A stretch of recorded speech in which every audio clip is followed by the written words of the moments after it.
all of you again. And this is for those of you who don't know this is Millie. She's on the marketing faculty, and we're starting to do some research together. So you can see how committed she is. Isn't this amazing?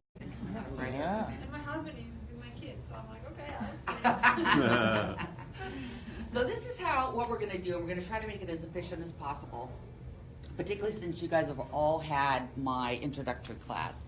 What I'm going to talk about for 45 minutes or so is whether you should negotiate your salary and compensation, okay? And if you do, how you should negotiate your salary and compensation. So we're going to talk about that, and then what we're going to do is open it up for questions, because in all honesty, this information I think is interesting and important, but the questions that you have and then our specific application of this to that is probably even more crucial. So I really want to make sure we have time to talk about it. But I'm going to start by using an example, okay? And it's actually two examples. These examples came from years and years and years ago. I wrote a book on negotiating salary and compensation with my co-author, Greg Northcraft. And when we were preparing for that book, we not only went through everything we knew about negotiation, which, by the way, back then was a lot less than we know today, in all honesty, which is why I tell you don't buy the book. But in addition, we spent significant time talking with candidates to try to determine what they did, why they did it, when they did it, etc. But we spent a huge amount of time talking to headhunters and recruiters, because we really wanted to get the perspective of both, right? And make sure that the information we were providing was accurate and was going to be beneficial to candidates. So that book was specifically written for people who were either on the job market or already had a job and were thinking about renegotiating their salary and compensation, okay? Since then, I wrote a chapter that's more updated for a bigger book that was both for the candidate side, but also the headhunter and recruiter side. So got even more information. So what's integrated here is, in this very front end, these examples are real examples, quotes taken from people who told us about what they were doing and why they were doing it. Okay, so what I'm going to do to start is I'm going to show you two examples. I'm going to call one green, I know visuals are helpful, and one orange, although it looks a little more yellow on this screen. And all I want you to do, I'm going to read them out loud, and I want you to do what I want you to do through this entire session, and that is be absolutely candid with yourself first. Talking about illusions. We all know we have our own illusions, right? Particularly in this area of negotiation. And then I also want you to be really, really candid with us, okay? So that we can really look at this in an honest way. Okay, so what I'm going to do is show you two examples, and then I want you to pick which one sounds more like you in all reality, and then we're going to talk about it, okay? Okay, so here's the first one. This is green. Green says, I have confidence that my employer will fairly assess my worth, determine what I deserve, and pay me an amount that is equitable. Otherwise, I'd not be interested in working for my company. I want to maintain a good working relationship, so am more concerned with fairness and maintaining rapport than with improving my compensation. I am willing to prove myself over time in order to get a higher salary than others. So let me actually take a second and make sure I have the right set of slides. Hold on, because I had a whole bunch of versions. Hold on.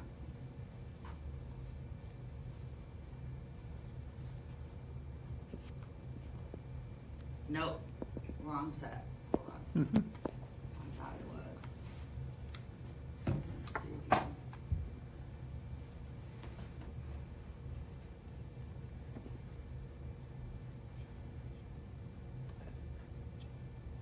This is it. Sorry about that, guys. Okay. Here we go. Same thing, blah, blah, blah, blah, blah, maintain rapport with those in the organization. I'm willing to prove myself over time in order to get a higher salary than others. So just reflect on that for a minute. Think about how comfortable that feels, how that describes your own approach to organizations, and again, whether you're about to interview for a new position or whether you're thinking about renegotiating your current salary and compensation. All right, then we have the second one, which I'm going to call orange, even though it looked yellow. I've analyzed how my skills, education, experience, and performance history stack up against the rest of the internal and external market. I have a clear sense of what I bring to my company and think it's important to share this information along with my assessment in order to assert my worth. In fact, I have respectfully asked for a level of compensation that reflects my worth and the contribution I'm determined to make to my company. Okay? So we have both of those, right? And so all I want to know, and fortunately we have colors, but we don't have yellow, so we'll use red instead, is how many of you are green, which I'll collect in a minute, and how many of you are, this is going to blow your mind seeing yellow and red. How many of you are green? Raise your hands. That's a Raise your hands high so we can really see. Our current position or our current mentality? Just how your current mindset. Okay. Okay, raise your hands. 1, 2, 3. Can you change your mind? Well, I'm trying to become yellow. Historically, No, I've been green. What I want to know is, I really am thinking historically. Oh, So okay. Oh, raise your hand. historically? Yeah. Historically. Green? Yeah. Historically. Yes. 1, 2, 3, 4, 5, 6, 7. Okay, thank you for that. Okay, and how many say you're yellow historically? 1, 2, 3, 4. Okay, so 4. Well, these numbers are really interesting. So now I need to look at it again. How many of you said green? Raise your hands. But right How many of now- you said yellow? Raise your hands. Oh, okay, that's interesting. Okay, so let's talk about both.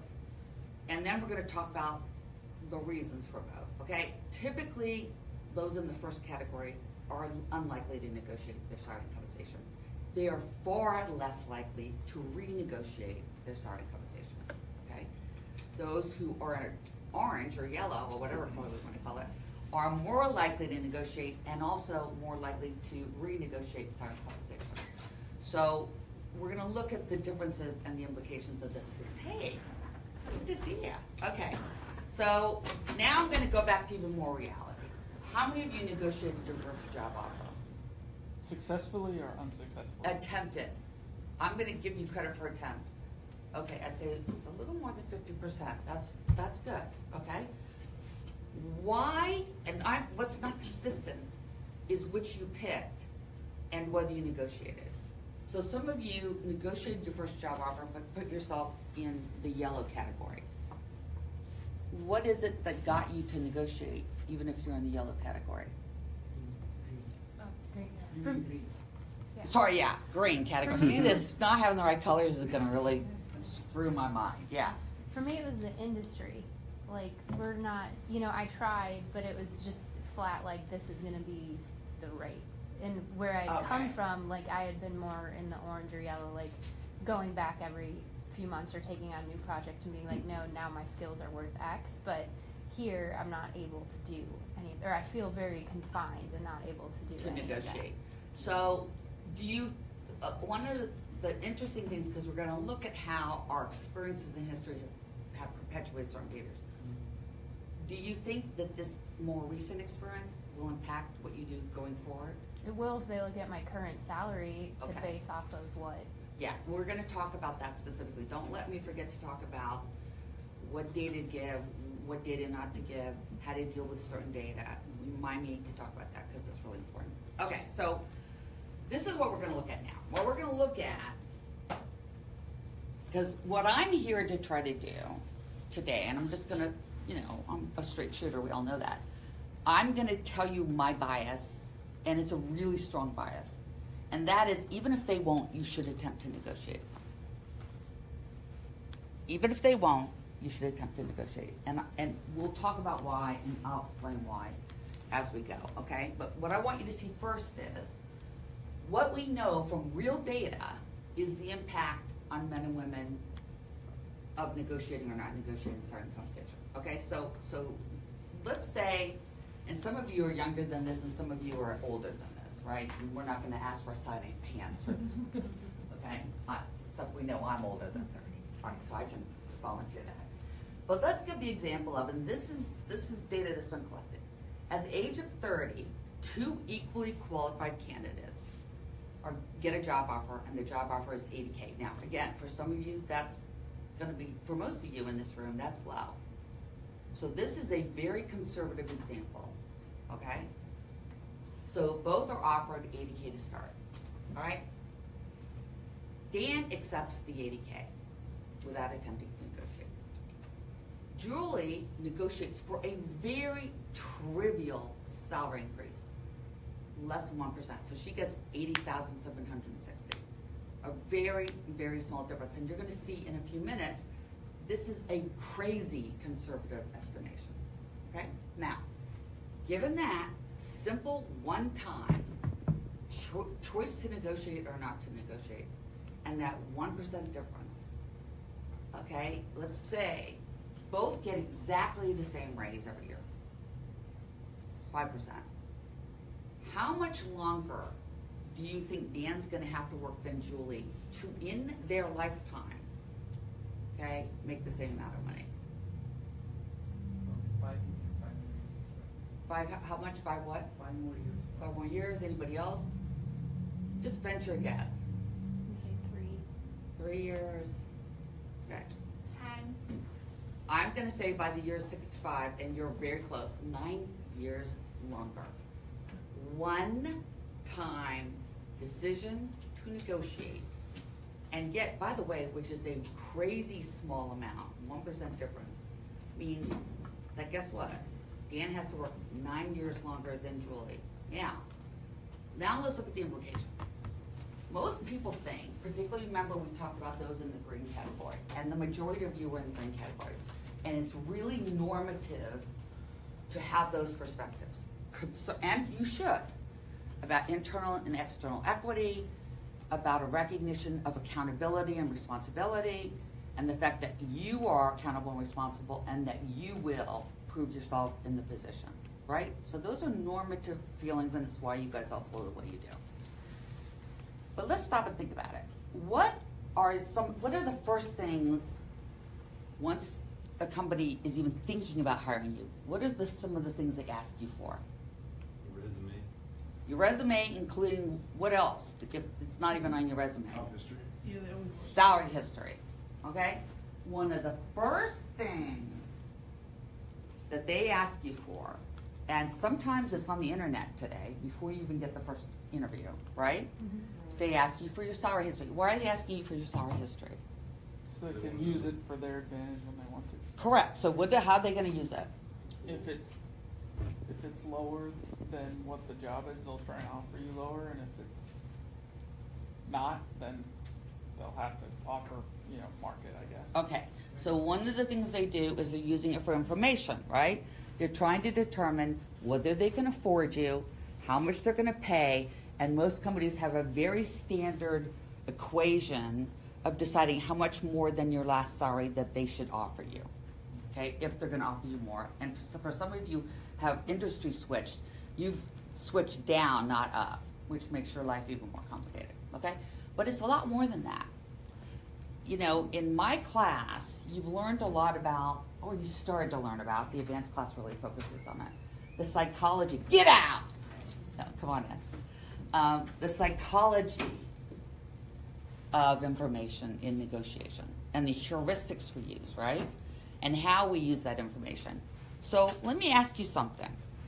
If they're looking at 2 of you, okay, and one of you comes in at your salary history is incrementally increasing, but 80K finally. The other one is incrementally increasing and is at 90K. Who do they assume is a better candidate? Correct. So what you've got to understand is they're not just using it as information to inform the kind of salary offer they should make you, but they use it as information to state how good you are, whether that reflects that reality or not, okay? So the first thing you've got to understand is it affects, for a lifetime, market perceptions of your value, okay, for a lifetime, even from a one-time decision not to negotiate versus negotiating. Secondly, what we tend to think, given that green example, is that if 2 of you come in, one of you negotiated and one didn't, and you come in like this, and it turns out you're really equally competent, you made equal kinds of contributions, what do you assume will happen at year 2? You'll be equal. That doesn't happen. Because what happens is that difference is still a mental heuristic in the minds of organizations. And when they see that one is behind the other, they assume one is not as good as the other. And it's like a halo effect and affects the way that they look to performance. And guess what? This person continues to increase higher than this person, even if this person's better. Okay? So it also affects salary increases at the end of year one and from then on. Because don't you think the salary increases at year one affect salary increases in year two and year three, etc.? Okay. And therefore, it really affects the whole perception of your current organization and any organization you move to throughout your entire career. Okay? So negotiating even once is really, really important. And this is what we know. We know women are 4 times less likely to negotiate than men. 4 times less likely to negotiate than men. Okay? I'm going to show you more about that in a minute. So let me give you a more realistic example, given what I just told you. Let's say Julie's annual raises are 0.5% higher than Dan's, given these attributional things I've just told you about. How much longer do you think Dan's going to have to work than Julie over that 35-year career? 19 years. Now let's say the difference is a 1% difference. How much longer do you think? 35. 47 years. Now, I don't know how old you guys want to be when you retire. But even me, who wants to work a lot longer than the normative age of retirement, I don't want to work that long. And I sure don't want to have to work that long just to get even, right? I want to make sure that I'm getting paid in a way that only reflects what I deserve, but also communicates to the marketplace my value and doesn't put me behind the curve because of a time in a room independent of all of the rest of the time that I'm working and making contributions to an organization. And that's without switching jobs. Because we know the easiest way to increase your salary is what? Switch jobs, right? We know it is very rare for organizations to value you at the level they should when you stay, and they value you more when you go or come, okay? So you can see it's even more. All right, so let's look at this. What we know is, guess what? When we surveyed, 92% of women selected green, and 21% of men, and 8% of women selected yellow, and 79% of men. That's a giant difference, right? So what I want to show you for a few minutes is the impact of gender disparity in these negotiations and the consequences. Okay, so this is also real data. What we know about the starting salaries of college graduates, okay, is the following thing. What we know, this data was collected at a top MBA program, okay, is that men were 7.6% higher, more likely, men's salaries were 7.6% higher than were the women's when they graduated that year. I'm happy to tell you I've asked Marcy Armstrong about our differences here. Do you know what the difference are between the salaries of men and women here in the Cox School of Business? Women net more, isn't it? Yeah, or not a non-significant difference. Yeah! Okay.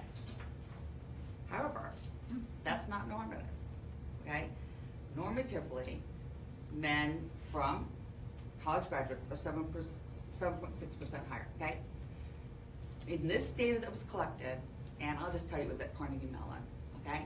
57% of the men and only 7% of the women negotiated salary compensation. Remember, these are college graduates, right? Okay. When they looked at the difference for those who negotiated versus those who didn't, guess how much it was? Whether they were men or women, 7.4%, almost exactly that $4,000 difference. So what does that tell you? It tells you that the gender differences, the gender disparity we see today in salary and compensation is really not the result of a gender, it's the result of your choice to negotiate or not, right? So gender may impact whether you negotiate or not, but whether you negotiate or not is what determines what kind of salary you get and comparative to the rest of the marketplace, okay? So negotiating accounts for this difference. Now, we would think, Millie, Yeah, yes. I'm not gonna be complicated. Yeah. Do they have a results on successful negotiation? Is it like they're not even trying? Or No, are they trying for it- those who negotiated, they received, I think it was 7.4% higher than those who didn't, on average. Right. College graduates. So they didn't even try. No, for those who didn't try, Right. yeah, And they don't- compared they to don't- those who did try, oh, you're saying those who The tried? success, yeah, success rate. Well, the success rate, you mean what percentage were successful at negotiating? Men versus women. I don't know, and that's a very good question. I'm curious, did they like just not try, or is there? Well, my colleagues are all very invested in saying that it is not just that women aren't negotiating, it's the reaction men versus women get in negotiation. That is something I'm gonna be covering in the advanced class. Because my data says, well, I don't wanna tell them, are any of you in my advanced class? When is What are your you planning to advanced do? Yeah, class? you guys unfortunately don't get to take it, I'm just get to take it. Oh. I'm so sorry. The who? The MBUS. You all do. And he's not taking it because he's an M&A, and When is it? it's in the spring, Mod A. Oh, okay. Okay. So, Do we get to Huh? audit it? okay, fine. So I did. Okay, so this is what my data shows. My data shows that the more women hear, okay, so there's something I call the backlash boomerang effect. Okay, all my amazing colleagues, and they're really good scholars, and really smart women, and really good friends of mine, for whom I have huge respect. But they have published so much research on backlash. What's backlash? Verizon? Yeah, so how many of you have heard of backlash? Yeah. Gender-related backlash. How many of you have heard of it? Like if you're assertive and you're. Correct. So the data, their research suggests that if women are assertive, particularly in negotiations, which are considered what's called an agentic context, meaning more male assumed context, since it involves competition, not just cooperation, okay, that women receive backlash. Well, you know me, that pisses me off, big time. So we did research, we went back and looked at the data very carefully, and what we discovered was that the descriptions that they used for the negotiators that they described as assertive were actually passive. Sorry, I'm switching it. That they described as assertive, we then send it to people cross-culturally, men and women, and ask them how they would categorize, or what definition they would give this. And guess what they described that assertive behavior as? Aggressive. Whether it was a male or a female using it. And the passive behaviors, guess how people perceived them? As assertive. And then we added what we thought was passive, and they viewed it as passive. When we recollected the data, what we discovered is the sweet spot for men and women is assertive behavior in negotiation. That men and women both received better objective outcomes and were perceived more favorably, okay, than passive nor aggressive. And what we found was when we defined things as aggressive, men received more backlash than women. And you know why I think that is? I think things are changing, but I also think we have a lot of examples of bullies right now. And I think there's hypersensitivity to bullying behavior, particularly associated with men. But the bottom line is, guess what? The backlash story has made women, it was intended to learn about these behaviors and come up with alternative strategies for women so that they could end up obtaining objective outcomes in negotiation. But guess what it's done instead? And we're collecting new data on this. Backlash boomerang effect. The more you've heard about backlash, do you think that increases or decreases your likelihood to be assertive if you're a woman? Completely. So what we've ended up doing is decreasing the assertiveness of women instead of increasing the assertiveness of women and providing them with effective strategies. There's a longer story about training too, in my class, do you think you learned about how to negotiate? No? Do you think you learned about why to negotiate? Yeah. Okay. Do you think you learned that the whys were in either of these two categories or both? The first why is these strategies will, honest to God, translate into an increase in your personal outcomes. Do you think you learned that in my class? Yeah. Okay. Do you think you learned these strategies also will be perceived favorably by the other party? Do you think you heard that? And they're normative. Did you hear that in my class or not? Well, you weren't listening. With specific guidelines of like, you gotta walk them through it. How? It's Right. it's the how you say it, right? Yeah. It's not just what you do, it's how you do it, right? Now, what we've learned is there is, as you see with all this data, there's a big gender difference today in the tendencies for men and women to negotiate. Okay? However, what we also discovered is training's not enough. Because when you teach men and women in class how to negotiate, okay, so here's the gender difference. The likelihood of assertive behaviors, like how often they negotiate, whether they make first offers, how assertive the first offers are, how assertive they are. Here's the gender difference, men here, women here. You teach them how to negotiate, and they both benefit, but men benefit more. So there's a higher gender difference than before you started. Unless you have to teach women both these will translate into your objective outcomes, and they won't penalize you subjectively. If you teach women both of those things, guess what? Gender difference goes away. Okay, this one's supposed to be about gender, but it's important, right? I mean, it's important. It's important for you if you're a woman. It's important for you if you're a man, and you have women in your lives as friends or partners or children or parents. Most of you have mothers, right? I thought you did. Okay, yeah. All right, so this is what's interesting. You would think this gender gap would be going away in elite business schools, but actually this is what we're finding. 10 years ago, from elite business schools, women were making 98 cents on the dollar, right, from elite master's level and above business schools. Today, they're making 93 cents on the dollar, and that's that backlash boomerang effect.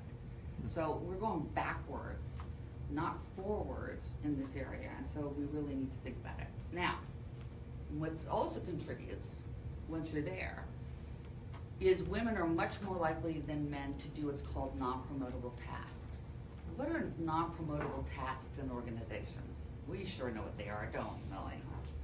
In academia, trust me, you know all about non-promotable tasks. What would be things you might be asked to do that you're going to feel inclined that you think you should do, and you might say yes, or probably will say yes, but they're not. It doesn't affect promotability. Making copies. Making copies is for sure. What else? Like committees. Committee work, right? Most organizations today have you do volunteer events, et cetera, et cetera, et cetera. And what we know is women are not only far more likely than men to say yes when asked to do promotable tasks, they're far more likely to be asked to do non-promotable tasks. Well, guess what? Those things take time, right? Okay. Don't they, Millie? Yes, they do. Those things take time. As a matter of fact, I will tell you that there were years ago, they were looking here at SMU because guess what? Women here are across, not just in the Cox School, but across the university, are not getting promoted. Do you mean like teacher-wise? Yeah, they're not. In other words, we come in as an assistant professor. Then there's associate professor where you get tenure, and then they can't fire you unless you do something unethical. Then there's full professor, and then there's tiered professor. Okay, guess what? The guys are moving up, the women aren't. And the question was why? And guess what they discovered it was? The amount of investment and time women were investing in non-promotable tasks. Right? Particularly if you're a minority, you're particularly asked to do it because they want representation. So non-promotable tasks. And I'm going to say one more thing about this, and then I'm going to move off gender. Okay? Well, we know men are playing much larger roles at home, and they are. They really are. And the investment men today have in family life is very different. among married full-time employees, where both are married. Sorry, of course they're both married. Both are employed. Both are employed, okay? What we know is women spend an extra hour per day on household family care related issues. Things like who makes the doctor's appointments, who sets up the child care, who organizes what people are going to wear the next day, who makes lunches, who goes to the doctor's appointments, right? Those kind of things. So if you think about that, an extra hour per day, then you just carry that on, and what you know is it's 7 more hours per week. It's 364 more hours per year. It is 4.4 years of extra time over a 35-year career. That's a lot, okay? That's a lot. That's a big difference. So my argument here is men and women are both doomed if they don't negotiate every aspect of their lives. And I'm not just talking career, because our family life supports our career and our career supports our family life. These things are intricately tied, right? Okay, so my bias clearly is you should be negotiating. Now, why don't people? Why do you think people don't? For me, it's just out of fear. Not Fear of necessarily what? fear, but I remember after I graduated from undergrad and I was going to, I was looking for jobs. I was getting told by recruiters that I shouldn't be looking for so much. And then when I get an email for a job offer, they're asking me what I think my salary should be, and I was like, oh shit, I don't want to price myself out of a job. Right. But I also don't want to, go too low. Shoot yourself on the So, foot. The thing is that I just didn't know what my actual value was, and so I had nowhere to set my bar. So it was really confusing and it inspired a lot of fear in me of like, am I doing the right thing? Is this going right? Should I do this, or will it be reprisal later on?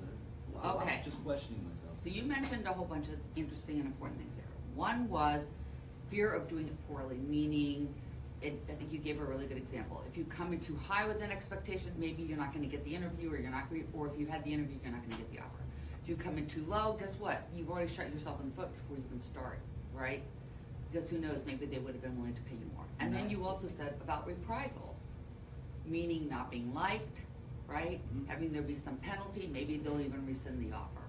Yeah, and I came in too low. They bumped it up a couple $1,000, but I came in lower than I guess what they had even expected. They were willing to pay. You also okay? have to have the advocate that's going to go after the extra budget to find it for you. Well, that is very true. Particularly in terms of renegotiating salary and compensation, you want me to talk about that, and we'll talk about timing. Timing is really important for that. The way you go about it is really important. What you say is really important. The data you use is really important. So we can talk about that too. Okay. I would say you should worry less about pricing yourself out. So I used to own a recruiting firm, sold it this year, and I shot myself in the foot earlier this year because when they asked me what I wanted to make when I was speaking to an executive recruiter, I told him, and the guy hung up on me in like 90 seconds after that. And I was talking to Lenny, he's like, yeah, you were way underpriced for what your skill set should be. And I didn't have a good benchmark. And I'll tell you, as somebody who owned a recruiting firm, anytime somebody came in well over my budget, if I thought they were a badass, I would bring them in every time and try to figure out if I had enough, non-tangible assets to convince them to take less money. So that one time that somebody hung up on you was when you asked too little, not too much. Correct. Okay. All right. So exactly what you're saying is exactly what we found from people. First of all, people are afraid somebody's going to say no. And guess what? Sometimes they do. Sometimes they're not going to negotiate. And guess what? So what? Right? Particularly if you've been constructive in the way that you negotiate, which is what I've tried to teach you to do. Doesn't mean that you aren't assertive, but it means you're constructively assertive. So no is not an issue, and often there are ways around no, but not always, and that's fine too, okay? People are afraid of losing offers. As a matter of fact, we years ago had a head of career services here who would tell the students not to negotiate their salary and compensation because he was convinced offers would be rescinded. Let me tell you, as I'll show you in a few minutes, offers are very rarely rescinded, and if they're rescinded, it's typically because the organization has gone through a dip now of some sort and they've decided they can't hire people, which is such bad form, but it happens. Or it's about how you negotiate, not whether you did attempt to negotiate, okay? Fear of hurting the relationship, I'm gonna show you data on that too in a few minutes. And also fear of doing it poorly, which is what you're talking about, which is what we're gonna try to solve today. Okay, so, yes. For me, I think it's not about negotiate. I have troubles negotiating when it's in the other organization.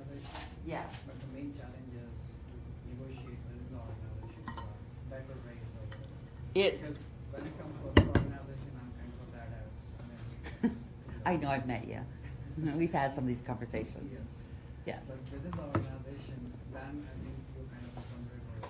I feel are negotiating every year. Oh, yeah, well, first of all, I wouldn't argue that you should try to renegotiate every year.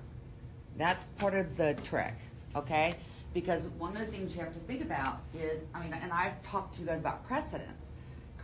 The issue of precedents can be incredibly costly to not just, employers, HR, but also in any negotiation. Precedent setting is costly because it exponentially increases the cost of them of doing that one deal with you.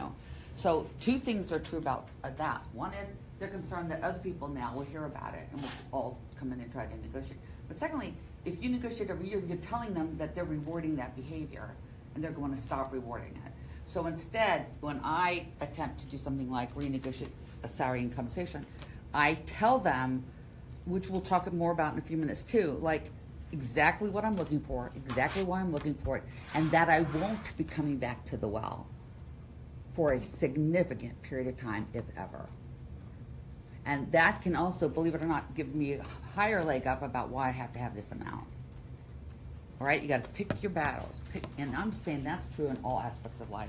You have to pick your battles. You know, if you are one of those people who always argues for yourself, or always argues for something, or always challenges something, people stop listening. You have to pick your battles. And you have to tell them how you're going to reduce the cost to them of doing what you want. Not just the benefit to them, but how you're going to reduce the cost. So precedent issues are really, really, really important.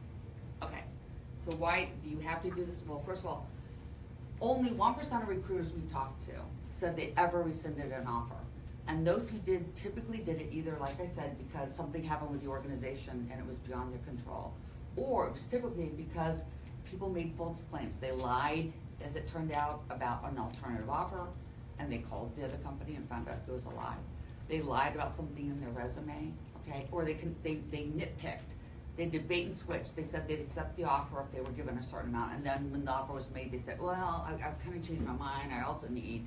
Those kinds of things can lead to them to rescind the offer because they get pissed off, right? They feel like they're being used, and they don't want that kind of employee. So that's the reason, but not because you try to negotiate. We also had 100% of recruiters tell us that some portion of the people who they try to hire will negotiate, and therefore, the vast majority did not include in their first offers everything they're willing to give you. So you are leaving significant, not just dollars, but other forms of compensation on the table if you don't at least attempt to negotiate and find out whether that's the case or not. All right, yeah. These internal, external recruiters. Both. We talked to, most of the ones we talked to were employers within organizations, but we also did talk to a significant number of headhunters, et cetera. But most of those were employers, okay? Also, when we showed them 3 examples, one was somebody who didn't negotiate their offer, one was somebody who negotiated assertively, one who was someone who negotiated aggressively. What do you think their reactions were? We asked them then which ones they would want to hire. BHC. Exactly. The ones that they disliked the most were those who negotiated aggressively. The ones they liked the most were those who negotiated assertively. Because you're demonstrating exactly the kinds of skills they're looking for to begin with. You're recognizing your own worth. If you recognize your own worth, you're going to recognize the organization's worth and be able to articulate that on the outside, okay, and on the inside.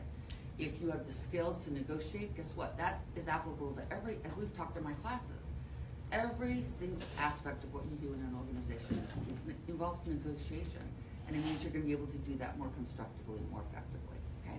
So you're actually perceived better if you attempt to negotiate constructively, assertively, not aggressively, than if you don't, okay? All right, so this is my little cartoon, which I like because I'm extremely bossy, so it reminds me of me. Okay, so what I'm saying is, in conclusion for this, your compensation is equivalent to 3 things, not 1. Your value, but not just your value. If you negotiate, and not just if you negotiate, how well you negotiate, right? So let's talk about a couple of keys to it, and then we're going to move on to Q&A. So here are some of the keys, all right? And I said this in my classes with you guys, but I'm gonna say it a lot more in the advanced class. And that is, do not underestimate the importance of being liked. Now, for some people, liking you is irrelevant. But for most people, it is not. It is relevant, particularly since in this case, they're not buying a piece of art. They're buying someone who not only will be working for them, but with them, and will be an essential part of that organization.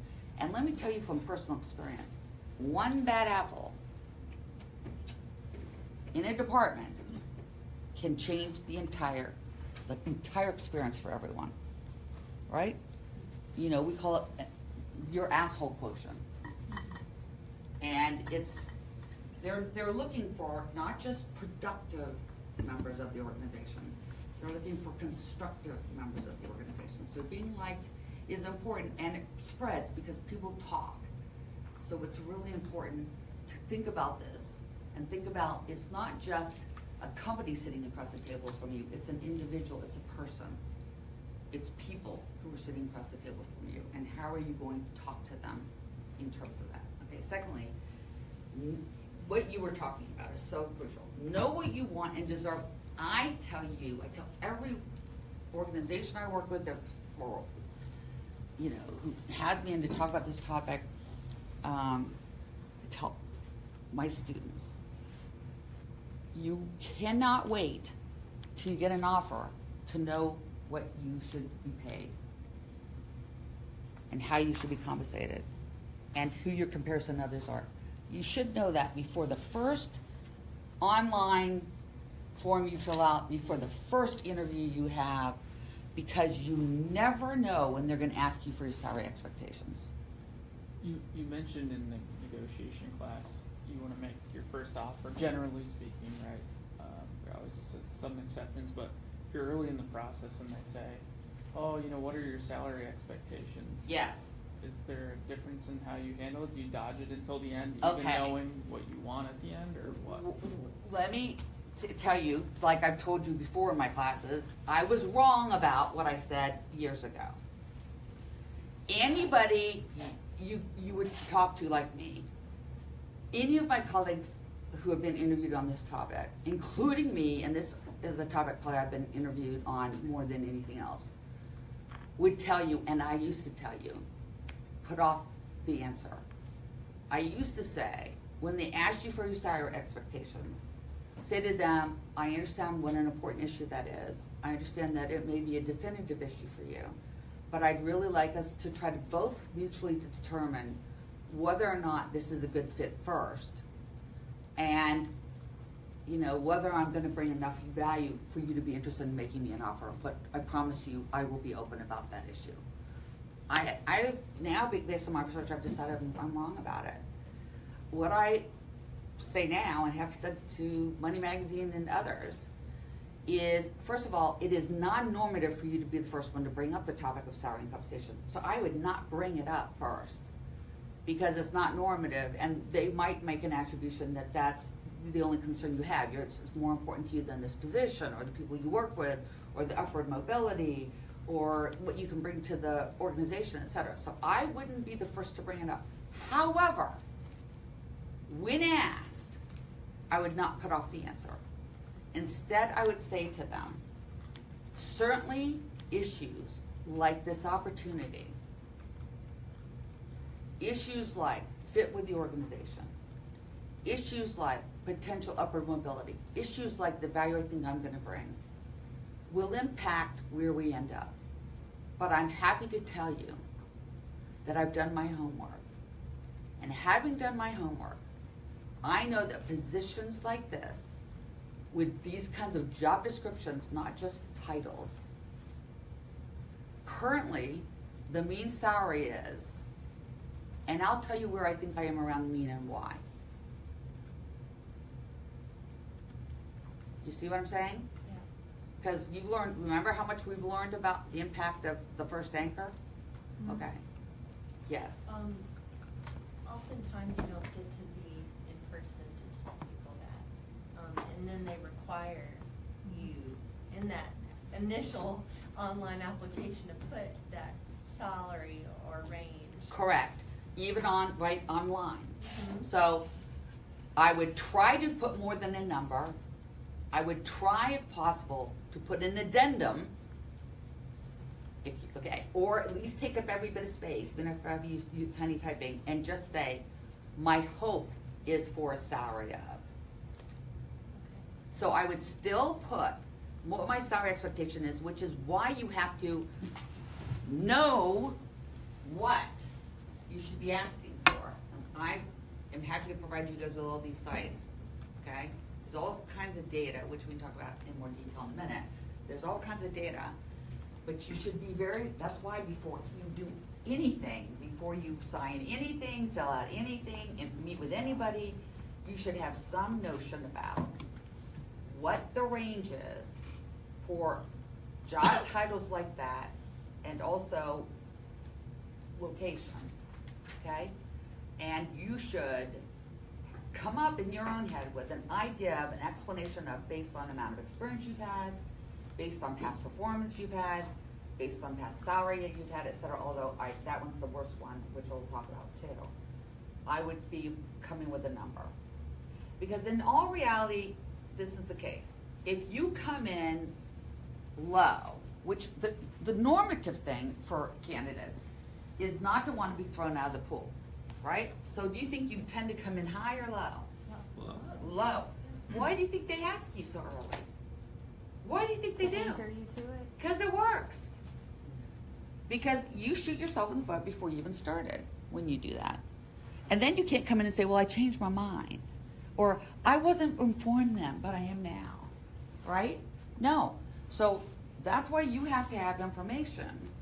And this is the other thing. Don't overestimate the extent to which either headhunters or employers have data and really know the external market. They rarely do. So, you want to talk to them like they do, but provide them with the data. So, if it's in person, you should feel free to say that I'm sure you have done all your due diligence and are far more informed than I am. I know you're more informed than I am about the internal market, but I have some figures here I'm happy to share with you that I know about this kind of position. And that's what I'm basing this on. And I also have gotten students for years to say, and it really helps, the stuff I just said to you, say, look, I understand salary's not the only thing, nor, necessarily even the most crucial thing in accepting a job. But I want you to know that data suggests that when you don't negotiate an offer, the consequence of that, both for the messages it sends to your organization, to every other organization, and the exponential impact it has on the long-term, acquisition of revenue, which supports me and my family for a lifetime. And my guess is you're worried about that for you too. Well, I am too, and I can't afford to start behind the market. No matter how much I want this job, can't afford to start behind the market. Right? Talk to them like they're people. Give them real explanation. Guess what? If it makes sense to you, it probably will make sense to them. Okay? So make sure you collect data and you think long and hard about it, and you think about how you're going to talk about it before you ever fill out anything. Okay? That gets to be happy but not afraid to express your salary expectations when asked. We just said that. Right? And come in at the highest you can defend, just like I told you in every other aspect of my class. But have a reason. Have a reason you can defend it. Okay? Don't just come up with bullshit numbers. Yeah. What if somebody gave like a certain range, and then later on down the road they like learned a lot more about the role and the responsibilities and a bunch more stuff that they were gonna have to do than anticipated, and then they were like, Well, I have two answers to that. The first is never give a range, only give a number. If you give a range, you're implying your bottom line and your target. And you're either telling the truth or you're lying. If you're telling the truth, you just told them your bottom line. What did they incentive to pay you? right, I got it. Okay? If you're lying and you really take less than that, and they go, oh, God, I argued and argued for you. I can't believe how many chits I paid for you. I could only get to here. I'm heartbroken over not getting you. Well, guess what? You would have taken this and they're offering you this. Sure. Guess what? Now what are you going to say? I was just fooling? No. So don't give them range. Yeah. You're the same person. Right? So give a salary that you were hoping for and why. Okay? What about when the compensation is more complicated than that with stock options? Well, okay. Then all of those things, one of the things people tend to forget to do, first of all, you know, and we alluded to this in class, it's very rare for multiple offers to have the same features, right? So you may have one that's salary, bonus, blah, blah, blah, no stock options. Another one that has salary, bonus, stock options, blah, blah, blah, blah, blah, right? So two things I cautioned about stock options, et cetera, is you better do your homework on that company. And also, even for bonuses, if we're talking performance bonus, not signing bonus, you better do your homework on history. Like, it is very acceptable to ask, what portion of the time in the last 5 years have people received 100% of the performance, blah, blah, right? Or at what point, blah, blah, blah. I mean, and these are things you guys have been taught in my class how to create, right, mechanisms for coming up with systems to allow you to make comparisons across those offers, even if they have differential features. And you want to make sure you do that. Now, let me say, if you currently have salary, performance bonus, stock options, you want to, when they ask you for your current salary, include all of that. And then in conversation explain. The bottom line is, you want to make sure you're not going backwards instead of forwards because you gave them a salary and they're not offering you any stock options, etc. Or it's much better, you can also say in those things, would like to discuss in person. They don't like it, but you can say it. Yeah, a lot Unless of it the only time- lets you put numbers. Yeah, that's usually What what you're happens. getting now, they Yeah. see they got smarter. That's usually Yeah. what happens. They're like, that's not Yeah. a number. Yeah. Well, the bottom line is, if it asks compensation, financial compensation, right? Yeah. Financial compensation is all of those things. I need the total package is what I found when I'm doing it. 'Cause Exactly. I got a call from Capital One, and I valued the total comp, which arbitrarily called 250. And they were like, what do you mean by 250? I'm like, we said total comp. Let's talk about what this is worth. A, B, and C. Right, because it can come in different forms. It really can. And one of the components you should be considering during that is risk. Because, you know, I can tell you, I've lived through the period where, you know, B2B and e-commerce and all of that was supposed to be such a huge, big thing. And I can't tell you how many students took incredibly low salaries for the stars they had in their eyes about the stock packages they were going to get when these things went public. When 9 out of 10 of them went bust, right? And then they were all on the market at the same time. That was not a pleasant time, let me tell you. But do you think that recruiters maybe also use that rate or that number to weed people out? They're like, oh, they're way above. Yes, they do, but guess what? If you were going to start way behind the market, is that a company you want to work for? Now, if it gets late in the market and you don't have a job offer, then you may rethink it, right? And if you've really done your homework, though, you should be coming in with a number that is a high but defensible number. If you're coming in really and you've repeatedly people are thinking you're too high, guess what? You didn't pick the right number, right? So that's a pattern that tells you you're out of market. So that means go back to the drawing board and learn something about it. To that, I would say never forget the recruiters don't work for you. They're not your advocates. So recruiters definitely, you want to treat a recruiter and agents Especially agents. of any form, you only tell them what you want the other side to hear. Only. You use them strategically to communicate exactly what you want the other side to hear and nothing more. Okay? It's about agents. Okay. be prepared to discuss why you deserve what you deserve. So be prepared to, like you've been taught in my class, don't give a number, except in the internet, and not explain why. Where does it come from? Why do you fit there? And I always want to add, and what you're going to bring to the table, and therefore why they're going to benefit having given it to you. Yes. Could you explain some examples of the second part of that if you're already working for the company and you're trying to renegotiate? Yes. So what you can do is, and again, the more specific the example, the better. But you can do things like say, as a matter of fact, talking about renegotiating, the time to renegotiate salary is not when they're coming out with the salary numbers. The time to renegotiate salary is well before they've made the decision about salary increases. Because once that budget's set, it's much harder to get them to give you what you're asking for, because that money has to come from somewhere, right? So the time to do it is to make an appointment with your boss, ask if you can take him or her to lunch, or whomever makes those decisions, okay? Months before, okay? And have a conversation about why you're asking for increase in compensation and whatever form that takes. That may not just be salary, it may be other things.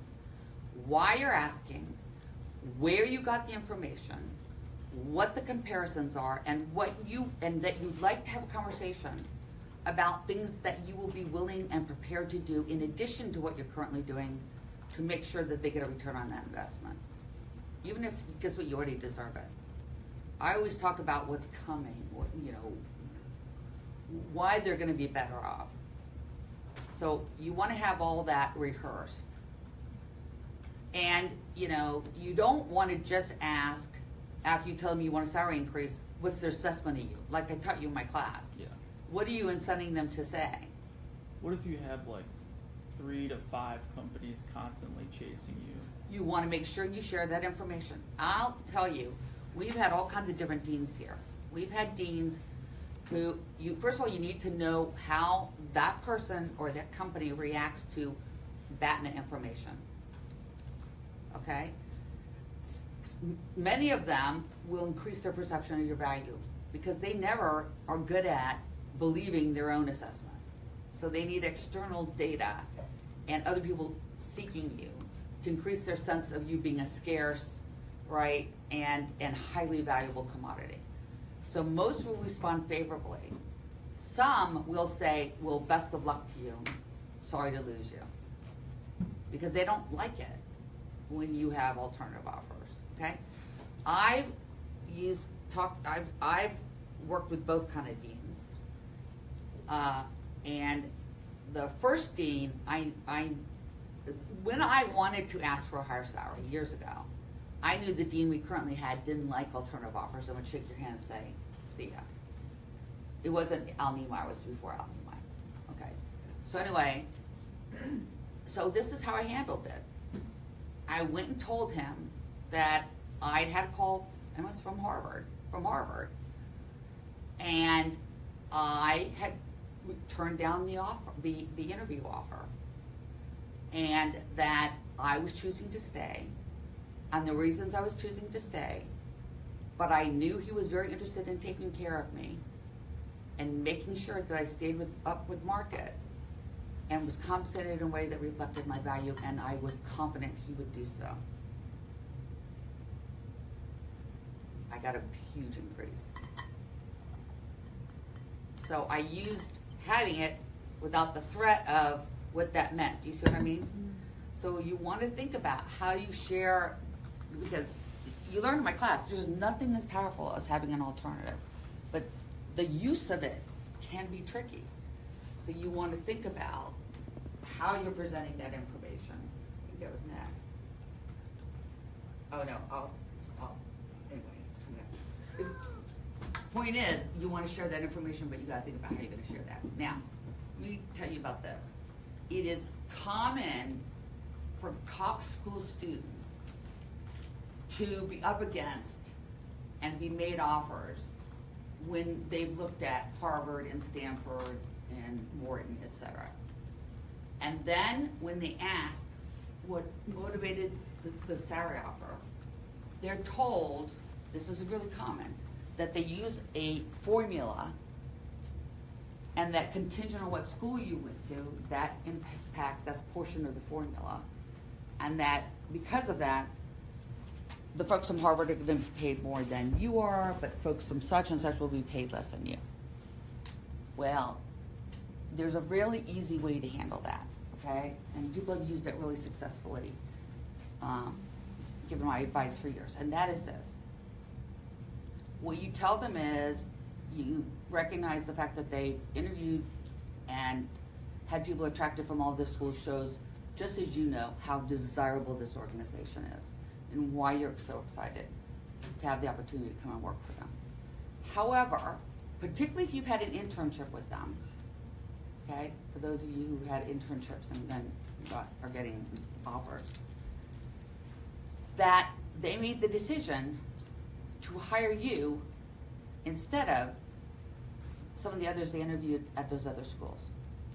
Having done so, what they decided was you were bringing more value than those people at those other schools. Therefore, you hope and anticipate that you will be paid a comparable amount to whoever went to whoever school, because they wouldn't be making you the offer otherwise. That's particularly true if you had an internship. You are no longer a not known commodity. You are a known commodity and they picked you over others. Okay? Because it's crazy. That's a crazy psychology in my thinking when they've selected you. Okay, we just have a couple more. I understand the person across the table. Listen to me. They do have complications, they have challenges, they have limitations. They have things like internal equity issues. So you want to make sure you show empathy. You know, you learn in my class, don't show sympathy, show empathy, meaning understanding about the reality of the challenges or the limitations they have. And have a conversation about how you might be able to get some of the things you're talking about, even if it's in a different form, in a way that they can manage it. Even if they can't give you a higher salary because there's a certain range and they're already offering you the top amount at that range, do you have enough experience to give you a higher title? Or can they increase your signing bonus? Or can they increase, you see what I'm saying? Can they pay for your student loans? What kinds of things fit within the equitable kinds of choices and decisions that organization makes, even if they can't fulfill what you've asked for? What of some of the more creative ways you can ask for compensation, which ones are employers more likely to give without restriction? You know, like some of the softer things. Some of the softer things? Yeah, like What are the magic words? yeah, as far as like, you know, salary and bonus and those are pretty standard, but like, you know, Paying some for of the student loans. other Start types of, date. yeah. You can ask them, do you have a policy here where who people while they're employed go to school, you will compensate them anyway or pay any portion of that? Okay. Well, if you've done that, I know that this may not be standard because I've already obtained the education, but the loans are still real and you're still getting that value. I wonder if there's some mechanism or some way that we could work out that you pay that same percentage to pay back my student loan. Things like that. So it's about asking questions, the whys behind what they say, the whys behind their questions and the whys behind their statements are really, really important, because you don't know what arrow to shoot towards what target unless you know what the actual target is, right? Yeah. And then you can ask addition, exploring questions about, do you do this though, or is there a limitation on this, or are there people at my level who you also provide X? Or, you know, is there some, or then if all else fails, just say, is there any creative way that you can think of for me to obtain more so that I start the first day feeling really great about it, that we haven't covered? Yeah. As an example, like I'm currently employed and I've been trying to get them to, you know, incentivize the school stuff. They don't have a policy for that and they're concerned about precedent bias. But, but they're trying to figure out some way to do something else. Well, that's in that interesting. regard. They could call it something else. Yeah. They don't have to call it refund of student education thing. It could be something like a one-time bonus for some performance thing, or it Right. could be, you know, I don't know, some project-based thing. Or the bottom line is, if they've said that to you and but they're showing an interest, Yeah. say to them, you're not webbed to it having to have that title on it. Mm-hmm. What you're looking for is assistance in paying for the benefit that they now are already seeing that they're accruing Mhm. from the fact that you went and got this education. Mm-hmm. I would encourage you to have bi-weekly or monthly meetings with your boss and tell them what you learned this month in class. Some of Yeah. my classmates are doing that. Yeah. And they're Really? able to leverage, oh yeah, a couple of my classmates are, they go bi-weekly with their boss and just say, this is what I'm working on, and by the way, here's what I pulled out of class and I'm using in work already. Oh, that's so smart. That's thinking ahead. So y'all should post that somewhere on, you know, one of your LinkedIn things or something. It's really smart that your bosses can't see. Some bosses don't care, but. Yeah, some bosses don't care. Okay, let's see. I said be prepared for tough questions. You know, you learn that in my class. If you think there's things that are worrying you that they're gonna ask, then you better be prepared about how you're gonna answer, right? And make sure you ask why not, as well, okay? So the intent of the questions. Think about this in terms of the entire deal. You guys already know that, not just salary compensation like we're talking about. There are other ways to get the same kind of compensation in other forms. And you want to have them tied to the job if you can too. Because, for example, it might be that you're gonna do a better job if you have a better car. Or you're gonna be driving people around and there's an explanation for why they should lease it for you, or whatever else, right? So think about how you can tie it back to the job. It's a really smart thing to do too. Okay, don't haggle over every little thing. Really think ahead of time about what really matters and what doesn't. What really matters? What are you really gonna argue for? Okay, and the very first thing I do whenever, or recommend you do whenever you get an offer or a raise, is profusely thank them. Even if you can't take it. Thank them for the effort they invested because they did. That's part of the likability part, and it's part of the transparency part, right? You have to appreciate what people have done for you to try to help. Share badness, we talked about that. This is really important. If it's true, as you're doing all this, make it clear to them that you really are interested and they can get you. Because if they think they can't get you, they're not gonna work as hard. I know you think of it the opposite way, but it's not true. If they really think that if you guys can come in agreement that they're gonna be your first choice and you're gonna come, or you're gonna stay, they're much more likely to try to do what you're asking for. So it's really important that they get that, okay?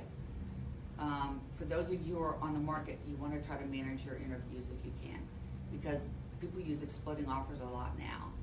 And if possible, you wanna try to make sure that some of the companies you're most interested in, you interview with early, not wait till the very end. Even one interview, you're gonna get experience and learn from it. But don't put them at the end if you can possibly avoid it, okay? And the last thing I wanna say is you have to keep these things in perspective.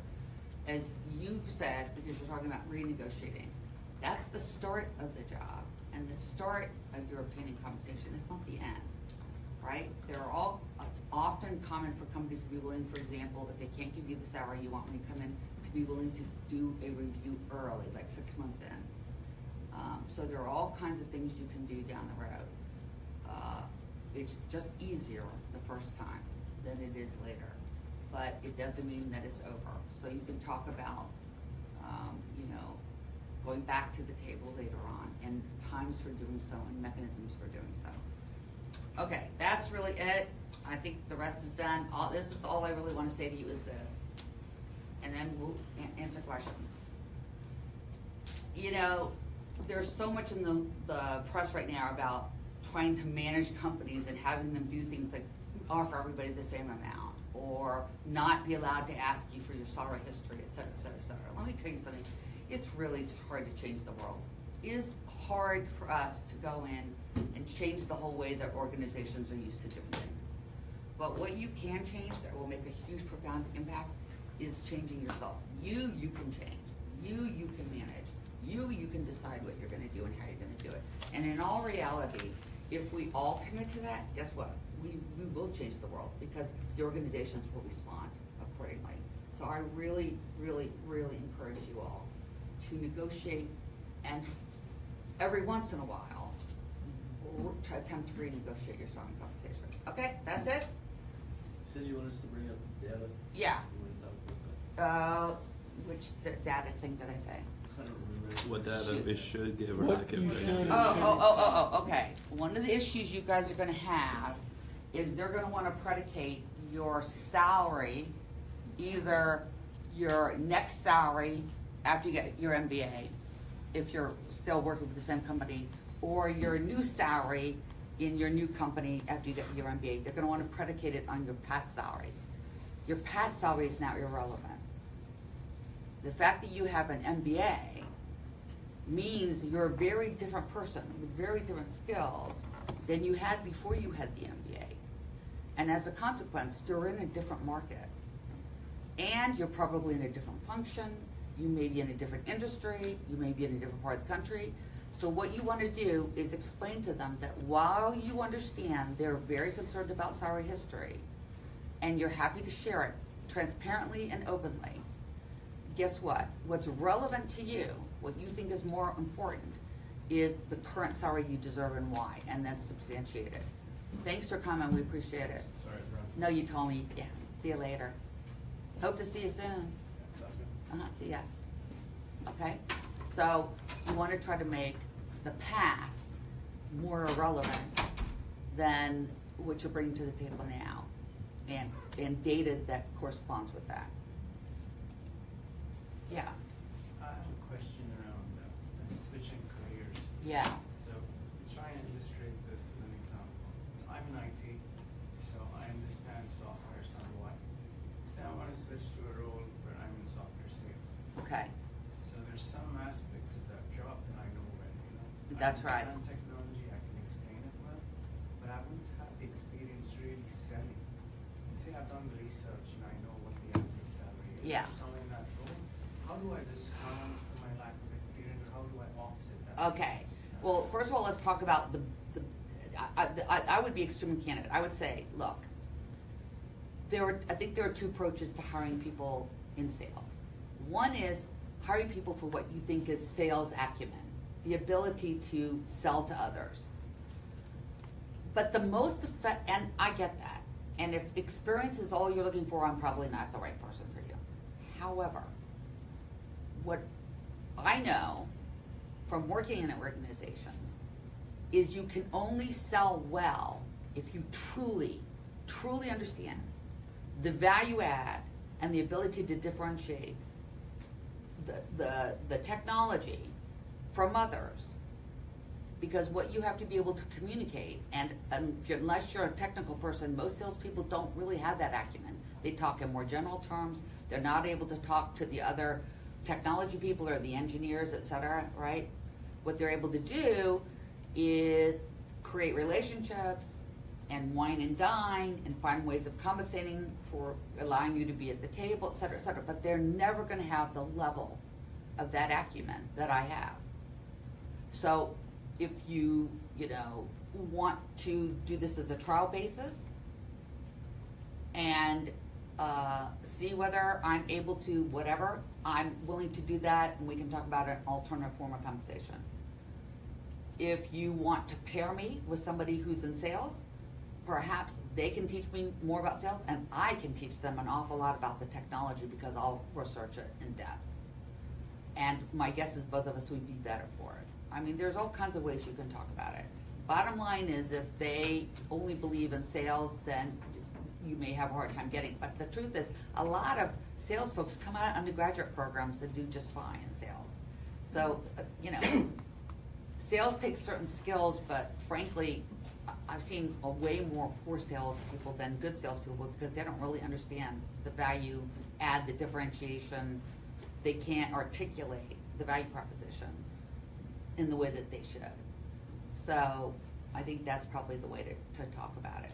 Or try to go ask them if they're, like I said, trial-based, make it an internship. Even if you're currently more senior than that, you've got a current job, tell them you're willing to take the risk. You know, just decide, you know, there's always gonna be people who put walls up in front of you. It's your job to figure out how to get around it. Yes? So in that box where they ask about our current salary, Mhm. so I unfortunately have to have my MBA paid because I work for the school. Can I put that amount in for the total when I put in that box? What my salary is with the value that my MBA is being paid for by my employer? I don't, particularly if it says compensation, I don't see why not. And particularly but make sure it's consistent, still within market of whatever it is you're looking for, right? Because the primary goal, the primary driver should be that function, that job, that market, not what you currently make. And therefore, you know, the information they're asking you now is for current, yes, but I would just make sure I also researched that and thought about both together. But my guess is, you're in an academic institution, guess what? We're unlikely to pay as much as corporate, right? Yeah. So you're probably safe. So Yeah. what do Oh, you- sorry. What do you do if you make more than what you know that future job pays? You're gonna have to be prepared.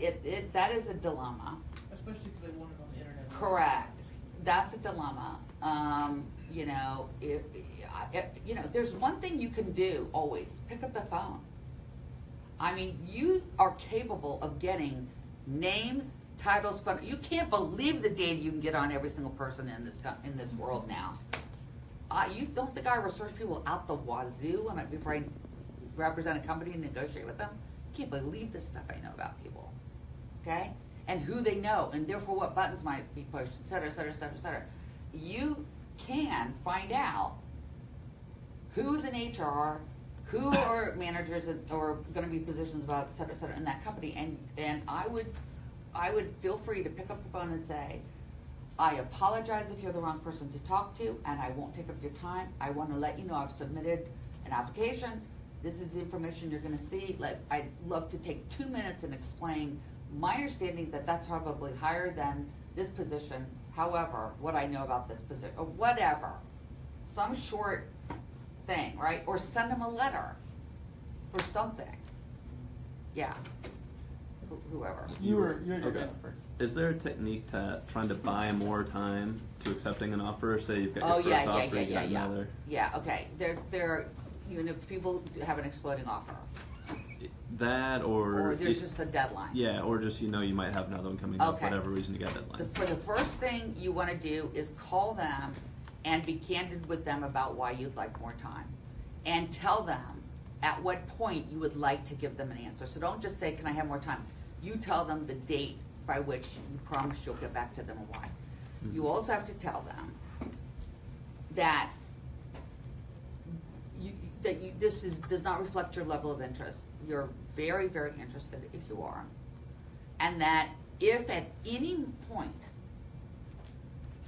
you've decided that they're not your top choice, you will contact them immediately and let them off the hook, because you understand that the time is sensitive, because they may want to, one of the reasons they do this is they don't want to lose their other candidates. Yeah.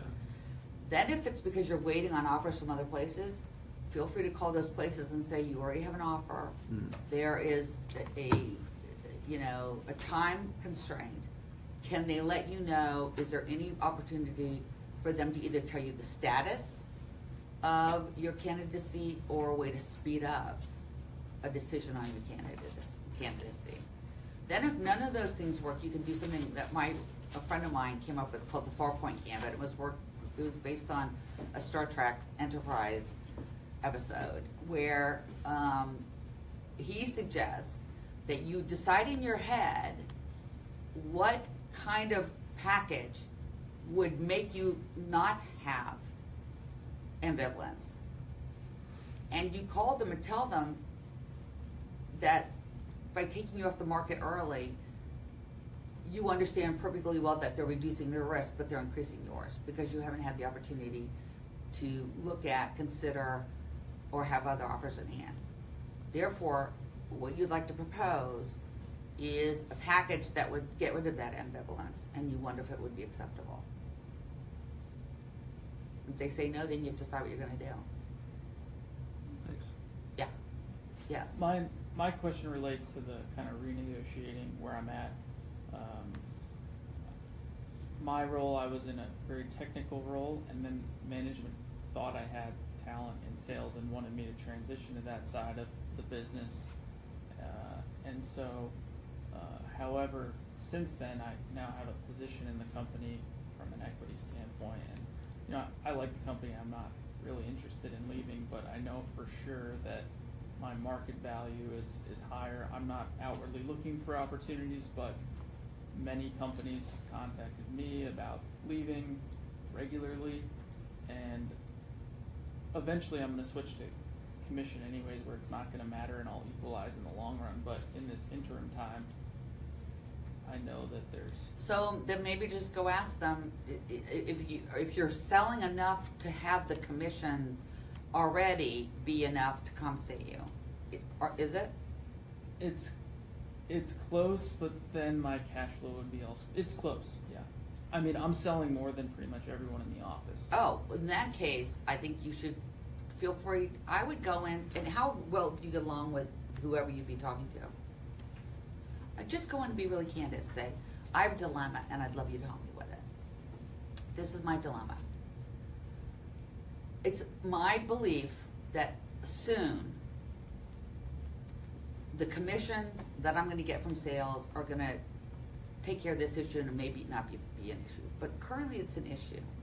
Currently what's an issue is I keep getting people who are coming and contacting me, and they're offering, the amounts that they're talking about offering is significantly higher than what I'm currently getting. And it may be some time before I'm able to make that amount. Is there some way for us to increase my base pay now to make me feel whole and put this to bed and have me not think about it and worry about it and have my, people in my life push me on it? Is there a way to increase my base? And then at some point, if my commission gets to the point where it's moot, we can talk about reducing the base. Yeah. Okay. How do you think that would be received? I think that's fair. Okay. And yet, yeah. So, after finishing the executive MBA, right, now you want to have a conversation with your company that suddenly you would like to get a better salary with the firm. And you don't want to threaten them at the same time, but you Yeah. have alternate offers. So, what seems to work well in this particular situation? One of the things that works well is to say, you really do believe the value you're bringing now is different than it was. And yet everything is predicated on where you were. Secondly, you don't want to be tempted to go on the market. I mean, what I do is incent them by saying, the way that most of my peers end up getting a significant increase is going on the market.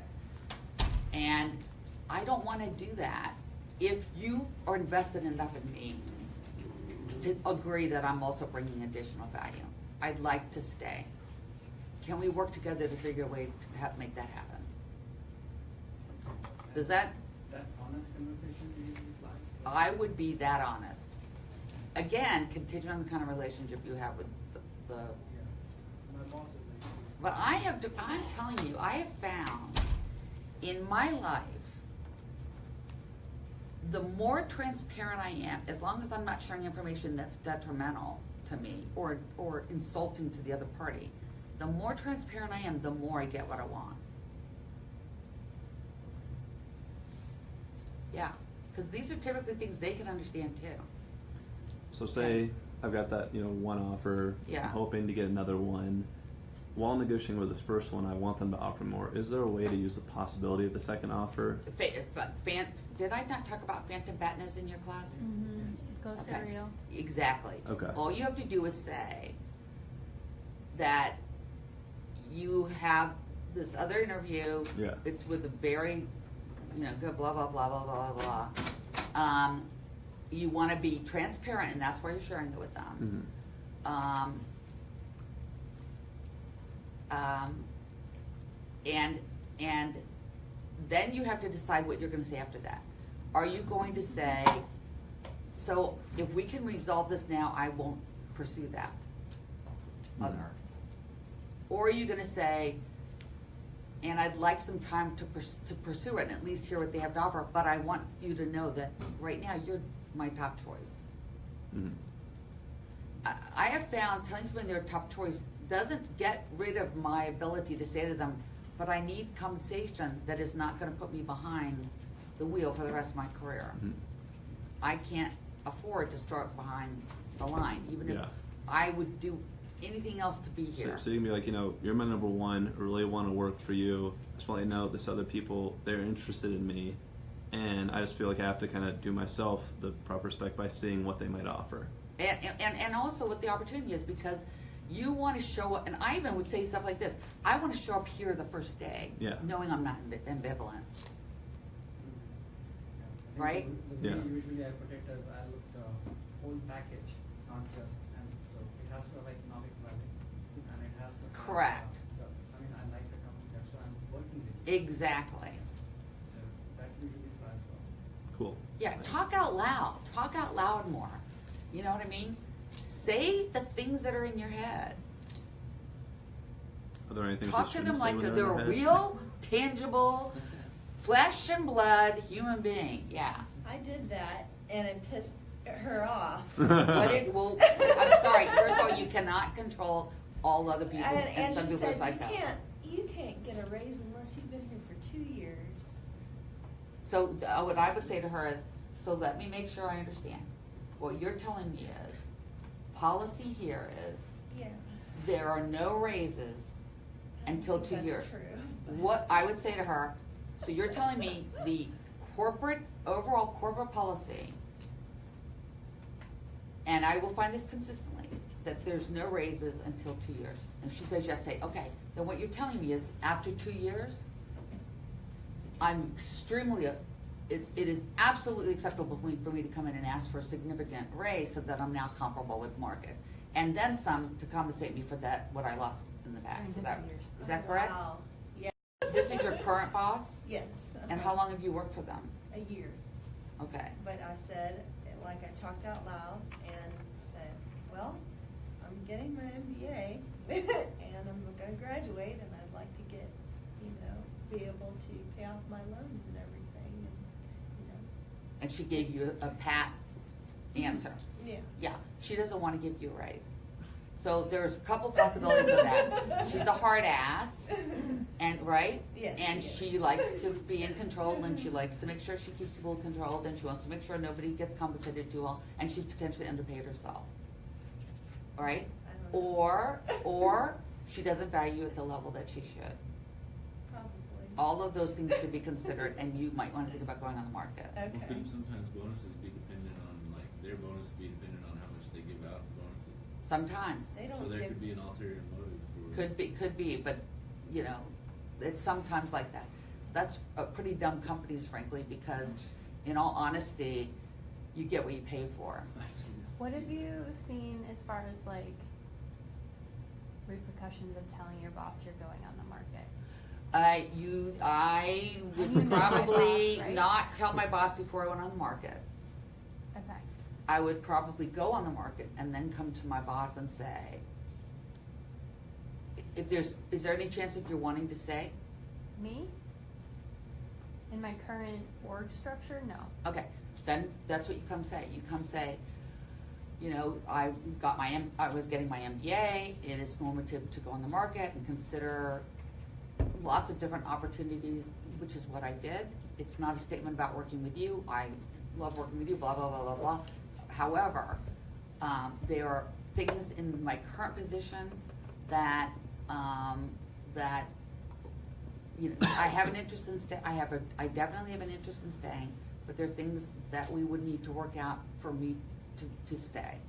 And one of those things is the current organizational structure. I don't know whether you're interested in talking about that or not, but if you are, I'd love to have that conversation. But I would not tell them before you go on the market. And you should always keep your options open, because if you have to walk away from the current policy, Exactly. A real Batman, not a phantom. Yeah, Yeah. not phantom especially. Correct. And Hercules also. So, It's not good. one more question? Anybody have one more question? Can you just give them your number at No. some point? Right. I'd That like comes her with to the talk charge. to you instead. This is my freebie. Do you have any comments about, you've got the other offer, it's real, and you go and resign from your current position, and they suddenly say, oh, no, we want you to stay. What's your opinion on it? Okay, so you have to, before you go in and have that conversation, think through really hard about, is there anything that would incent you to stay? And think about it long-term, not just short-term. Right. And then if there are things that really would incent you to stay, then be candid about that. And if there aren't, be candid about that. Say to them, but be prepared to do it nicely. Let me tell you, this is a small world. This is a small world. One of the smartest things my dad ever told me was, don't burn your bridges behind you. I burned a couple, but very few in my life, you know? And so what I would make sure I said to them was, the reason I'm getting this as opportunity is because of this company and because of working with you. And, you know, this is what I loved about it. This is what I learned. This is why it was so invaluable. This is why I'm so happy I was here. But I think it's, you know, sometimes it's time for a new chapter and some new experiences. I want to stretch myself, you know, whatever, be prepared. If somebody offers you a promotion, should you negotiate that just as if you're negotiating Absolutely. anything else? It's so common for companies to come in and give you the title and not offer you other things. It doesn't mean they will, Right. but titles do not replace compensation.